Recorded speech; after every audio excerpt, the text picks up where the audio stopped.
ভারতের কলকাতায় নৃশংসভাবে খুন হলেন ঝিনাইদহ ৪ আসনের সংসদ সদস্য আনারুল আজিম আনার।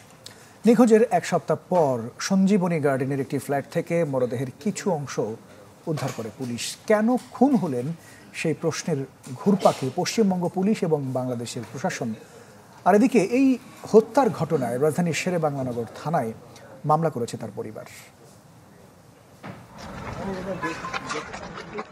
কলকাতার নিউটাউনের সঞ্জীভা গার্ডেনের বিলাসবহুল ফ্ল্যাটে পাওয়া যায় আনারুল আজিম আনারের মরদেহের অংশবিশেষ।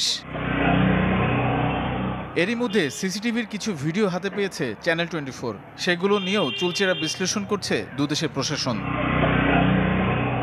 কলকাতা পুলিশ জানায়, গত 13 মে ফ্ল্যাটে ঢোকেন এমপি আনারুল আজিম। এ সময় তার সাথে ছিলেন নারীসহ কয়েকজন। বুধবার হত্যার ইঙ্গিত পেয়ে ওই ফ্ল্যাটে অভিযানে নামে পুলিশ।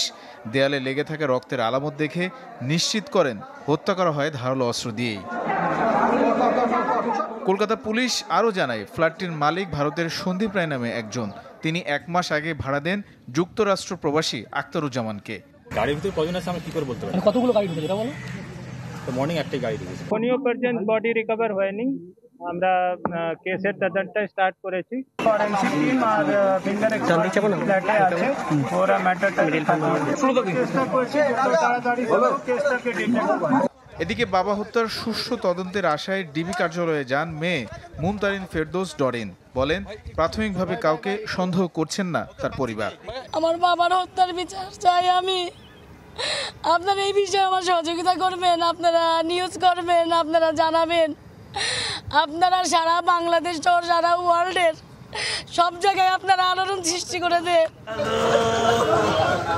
এমপি হত্যার খবরে শোকে কাতর তার রাজনৈতিক সহযোদ্ধা সহ কর্মী সমর্থকরা।